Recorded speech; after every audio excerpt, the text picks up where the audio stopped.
Hello, everyone. Happy Friday. We made it through another week. That's so great. Good to see you. Good to be here. My name is Joyce Tanyan, the Director of Water is Life Kenya, coming to you live from Newark, Delaware. Thanks for tuning in. I have a great show for you tonight. Happy Mother's Day, ladies. We're going to talk about you tonight.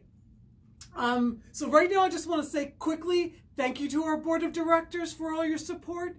Thank you guys for tuning in. Share this program and love it right now.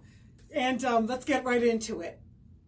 So as I was saying, we want to honor moms today. One of the reasons why we started our work as Water is Life Kenya is we wanted to make moms' work a little bit easier. So in Maasai villages in southern Kenya where we work, women have a lot of work. From the time that they get up, they have to get everybody ready in the house, and then they have to make sure they know where they're getting water. So as you know, we are in the business of providing clean water to communities. And this is the way women deal with their water every day. So in a lot of villages, they have to walk long distances. So moms are, they get everything ready, make sure the kids are okay, everybody's okay, and then they start their walk. In some cases, it's, in the places where we've helped, it's 20 minutes. But in places where they don't have clean water close by, women can walk up to 8 hours every day. That's a full-time job. And as we know, moms, that's not the only thing they do. So imagine they turn around, they come back home, and then they're looking for the next type of, the next chores that they have. So they have to fetch firewood because they cook on an open fire in their house. They have to milk the cows. That's their other job. And one of the things you'll find them doing is, so maybe around 7:30, where we may have already finished our dinner, they're still milking. And then by 8 o'clock, they're inside starting the fire and preparing their dinner for their families. So if you saw that jug, that's only 5 gallons. So they have to plan their whole work with that little bit of water. And they get very creative and very good at rationing the way they're going to use that water to make sure that it lasts, so that the kids get fed and the husband gets fed, and the water, any extra water might be used for cleaning utensils or giving water to the small animals who maybe haven't been able to go out to the water point.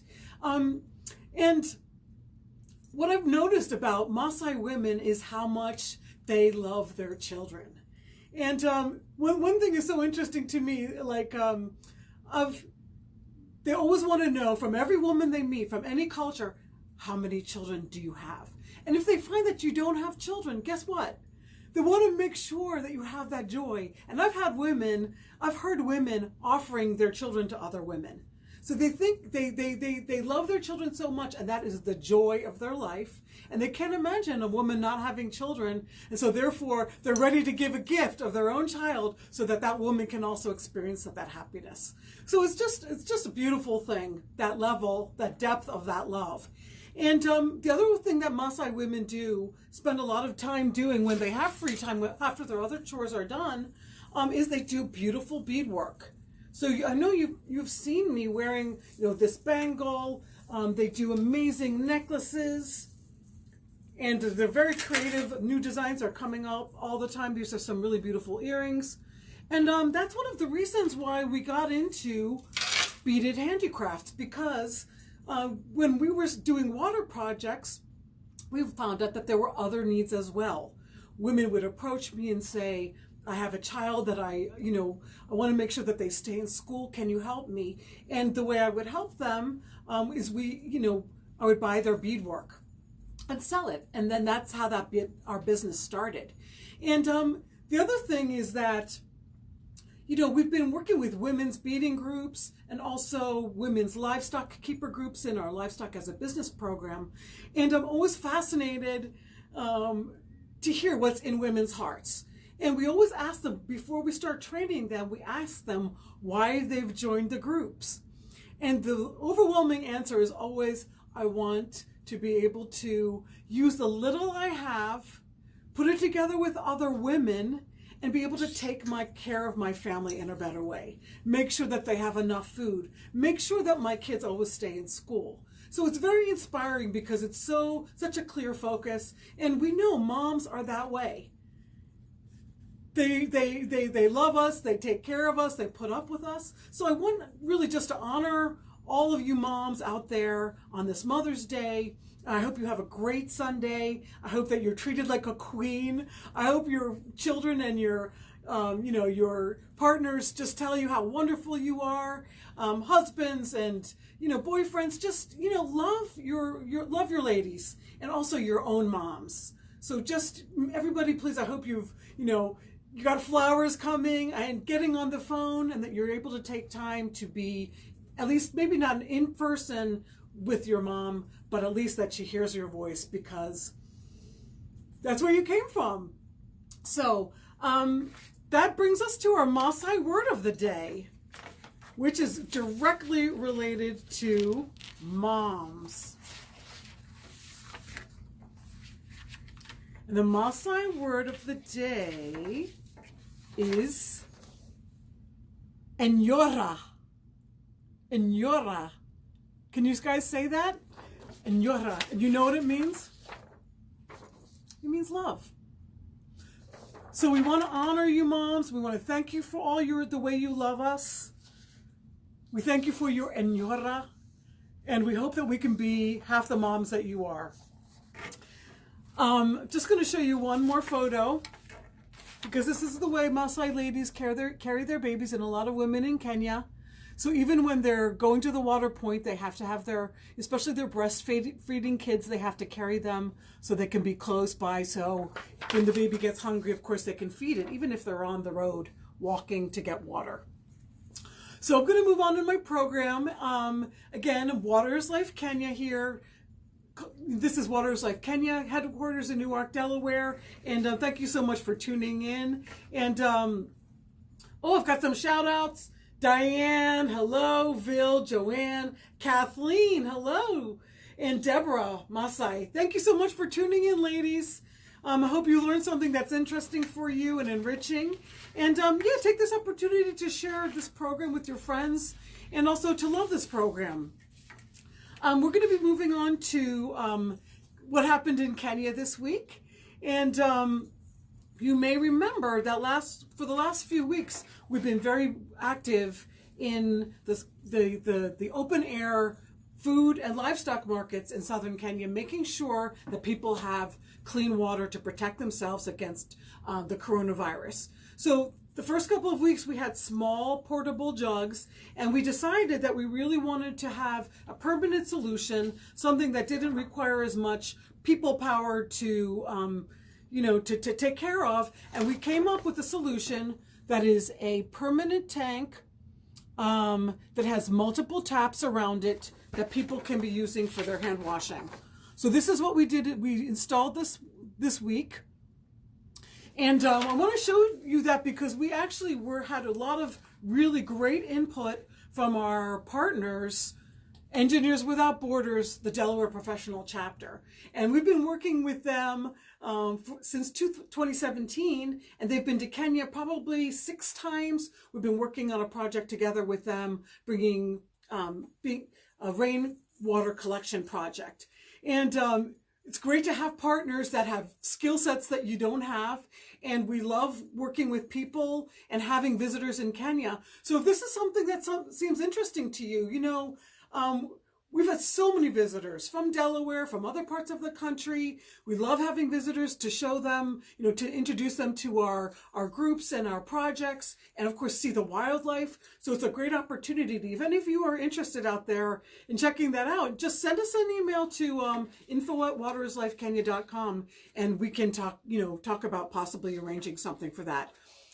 Just want to say thank you so much to Kim Tioli, John Semino, Kathleen D'Amelia, Ashley Edwards, TJ Steffens, the whole team. I know I'm forgetting something. Ranjit, of course. You guys, we value your partnership so much. We love it when you come, and hope to see you guys again in Kenya soon for the next phase of our rainwater harvesting program.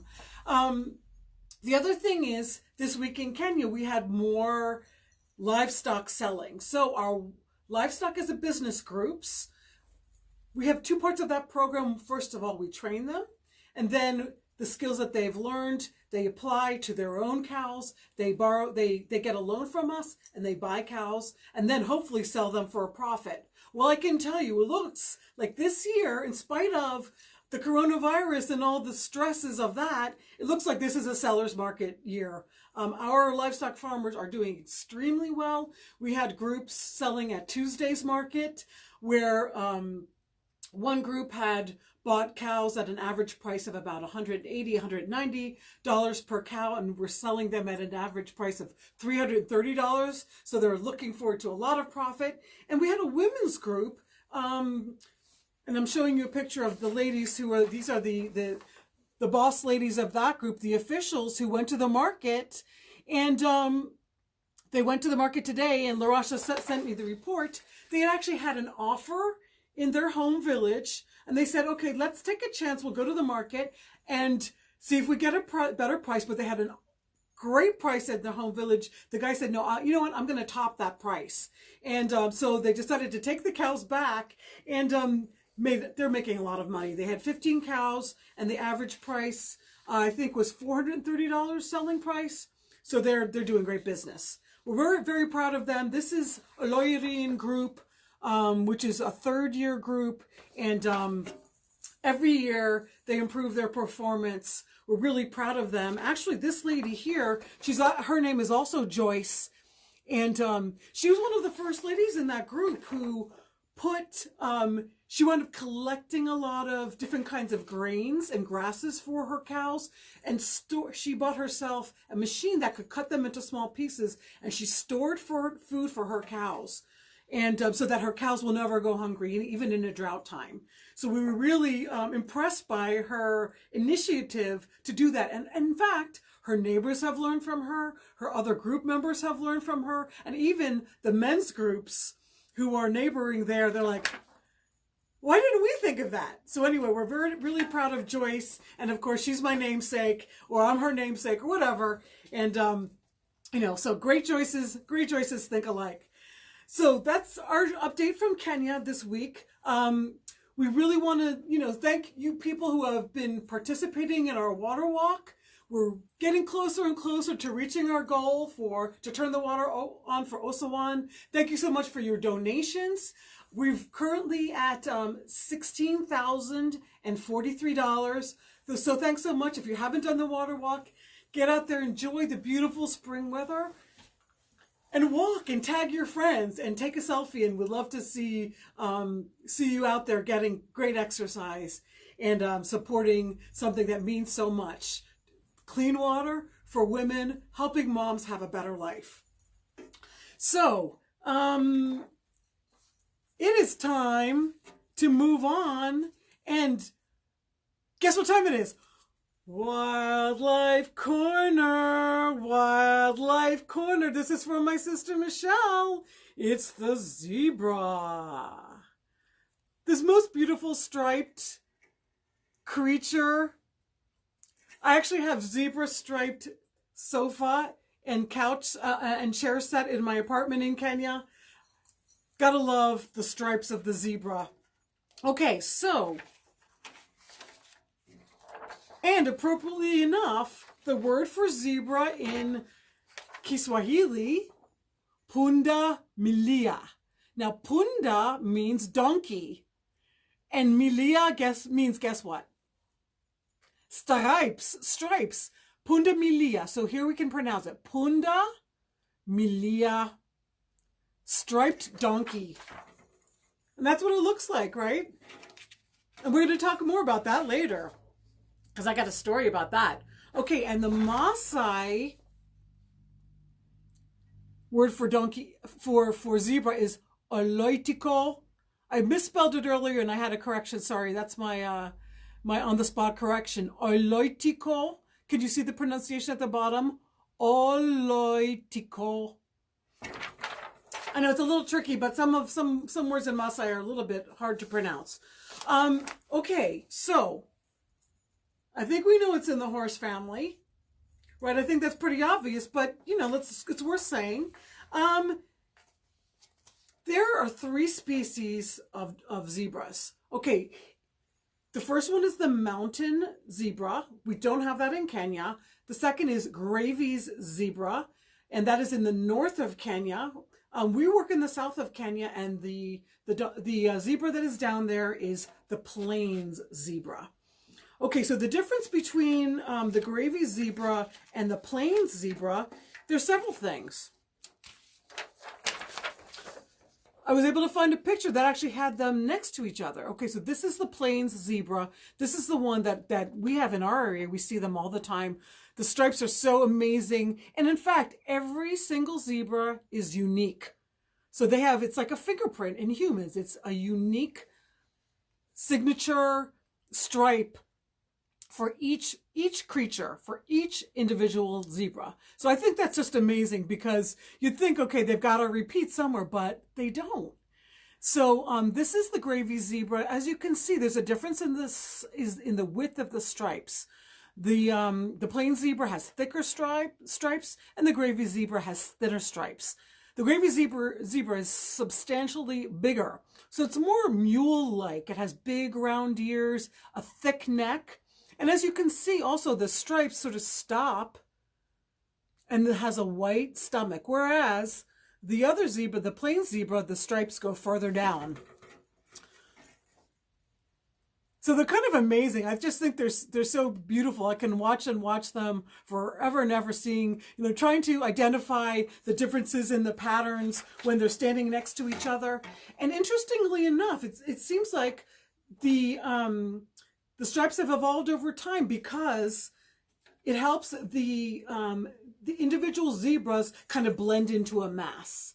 And it happens to be one of the favorite foods of the lion. And so when a lion just sees a mass of stripes, it's hard for them to pick out which is which, like which individual should I stalk. So it actually slows down their ability to hunt. So of course, time can, a couple seconds can give you that chance to get away. So it is definitely a survival feature for zebras. One of the other things is that they do run fast. They can run up to 35 miles an hour too. I think we learned last week that lions can run up to 50 miles in bursts. So if you're going to get away from a lion, you need to be speedy. The other thing that they have is a very strong kick. And so some people might ask, well, if they're in the horse family, then can we ride zebras?